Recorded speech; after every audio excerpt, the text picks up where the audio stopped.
harshenka harshenka harshenka shine shegen na kana gama fata da zuciya mutum kana cin mutuncin zuciyar mata ba ka da imani na wallahi gode dan gida ka dinga tausaya mutanen nan ka dinga tausaya mutanen nan ka dinga tausaya mutanen nan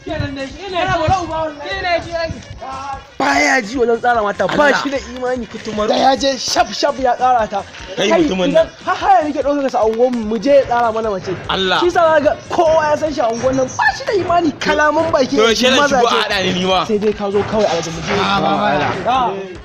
harshenka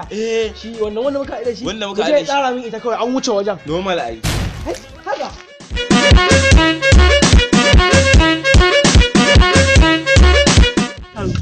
Yale ni kawai na kashe kaina. Wai a rasa wanda zai kasa ni sai taɓa gwale. Ni kawai a masu soyayya mutum uku ne na san sun samu nasara. Kawai ku yale ni na kashe kaina. haba harshenka kai ba muke Ba ruwa ba ne kawai sai baba mai shiga wato Romeo sai sai billahi kaura su kada na san sun samu nasara a soyayya a zango. Amma kowa ya sha wuya. Akwai minista yan mali.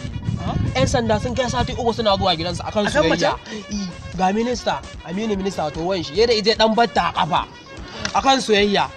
uwa uba ga wani mai fiya shi ma ashki ake ce mai fiya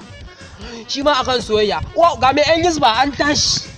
an kai shekara ana zuwa hizba kai hakuri mana su ma suka hakuri duk gashi yanzu ko ka kyale ne na kashe kaina kai hakuri dan Allah shawara guda ɗaya zan baka mafita ka je wajen mai mandiri